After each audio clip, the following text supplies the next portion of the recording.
ఓం నమో వెంకటేశాయ. భారతదేశాన్ని కుదిపివేస్తున్నటువంటి cockroach Janata party సిజేపీ kundali మొట్టమొదటిసారిగా నా వద్ద ఉంది. సో ఈ కుండలి దీని ద్వారా సిజేపీ పార్టీ యొక్క భవితవ్యం ఎలా ఉండబోతా ఉంది అనేటువంటి విషయాన్ని మనం తెలుసుకునే ప్రయత్నం చేద్దాం. సో సింహలగ్నంలో ఉండేటువంటి సిజేపీ పార్టీ యొక్క కుండలి రాహు మనకు లగ్న కుండలి ప్రకారం కనుక తీసుకున్నట్లయితే రాహు 7వ ఇంట్లో, శని 8వ ఇంట్లో, 9 కుజుడు, 10 రవి బుధ చంద్రుడు, 11 శుక్ర గురువులు. సో ఇక్కడ బుధాదిత్య యోగం కనిపిస్తూ ఉంది. రవి బుధుల కలయిక బుధాదిత్య యోగం కనిపిస్తూ ఉంది. అందుకనే విపరీతమైనటువంటి అటెన్షన్, విపరీతమైనటువంటి క్రేజు, విపరీతమైనటువంటి పబ్లిసిటీ వీరికి వచ్చింది, సిజేపీకి వచ్చింది. సో కాలసర్ప సహిత పూర్తి సంపూర్ణ కాలసర్ప సహిత రాజయోగంలో కనిపిస్తున్నటువంటి పార్టీ ఇది.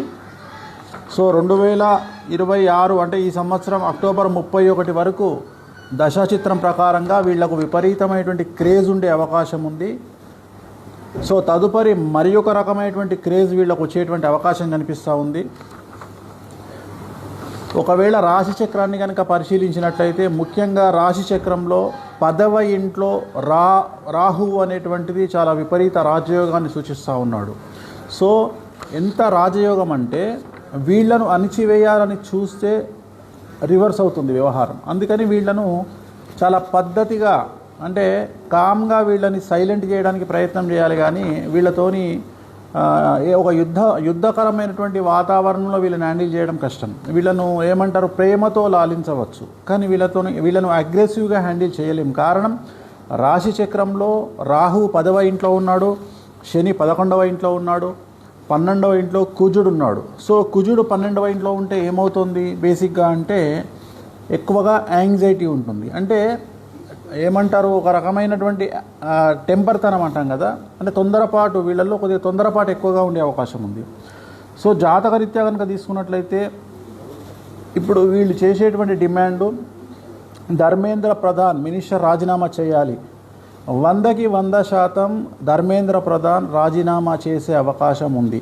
నేను ఈ వీడియో పెట్టే సమయానికి ఇంకా కన్ఫామ్ కాలేదు, కేంద్రం ఒప్పుకోలేదు. కానీ నేను చెప్తా ఉన్నా ధర్మేంద్ర ప్రధాన్ రాజీనామా చేసే అవకాశం 100కి 100% ఉంది. కాకపోతే అది ఈ విషయంలో చేస్తారా అంటే నీటు పేపర్ విషయంలో చేస్తారా లేకపోతే వేరే విషయంలో చేయిస్తారా నాకు తెలియదు. కానీ ధర్మేంద్ర ప్రధాన్ గారు ఖచ్చితంగా మినిస్టర్ రాజీనామా చేస్తారు. అలాగే సిజేపీ పార్టీకి సంబంధించిన ముఖ్యులు ఒక ముగ్గురు తర్వాత సమయంలో కాలంలో జైలుకు వెళ్ళేటువంటి అవకాశాలు కనిపిస్తూ ఉన్నాయి. అలాగే ఈ పార్టీని కనుక తీసుకున్నట్లయితే ఈ సిజేపీ అనేటువంటి వ్యవస్థకు సంబంధించి ధర్మానికి, హిందూ ధర్మానికి, హిందూ శాస్త్రానికి కొద్దిగా వ్యతిరేకమైనటువంటి దిశలో వీళ్ళు వెళ్ళేటువంటి అవకాశం ఉంది. అంటే వీళ్ళు ధర్మము అనేటువంటి మాట పట్టించుకోకుండా కొద్దిగా డిఫరెంట్ స్టైల్లో వెళ్ళే అవకాశం ఉంది. ముఖ్యమైన విషయం ఏంటంటే ఈ పార్టీ వల్ల 100కి 90% డ్యామేజ్ జరగబోయేటువంటి పార్టీ బీజేపీ అని నిక్కచ్చిగా చెప్పుకోవచ్చు. ఎందుకంటే ఈ సిజేపీ పార్టీకి సంబంధించినటువంటి రాశి చక్రమైన లగ్న చక్రమైన ఏది తీసుకున్నా నరేంద్ర మోడీ గారి జాతకం వీరితోటి షష్టాష్టకాలైనాయి. అలాగే భారతీయ జనతా పార్టీ యొక్క కాంబినేషన్ కూడా షష్టాష్టకాలైనాయి. సో దీనివల్ల చాలా ఎక్కువగా బీజేపీ పార్టీకి మాత్రమే సమస్యలు వచ్చేటువంటి అవకాశం ఉంది. సో ఖచ్చితంగా రాబోయే కాలంలో భారతదేశములో ఎవరు ఊహించినటువంటి స్థితికి ఒక పార్టీని గద్దెను ఎక్కించాలన్నా, కేంద్రంలో ఒక పార్టీని గద్దె దించాలన్నా ఖచ్చితంగా సిజేపీ పార్టీ 100కి 60% ఇన్ఫ్లుయెన్స్ చేయబోతుంది అని చెప్పడంలో ఎటువంటి అనుమానము లేదు. ఓం నమో వెంకటేశాయ.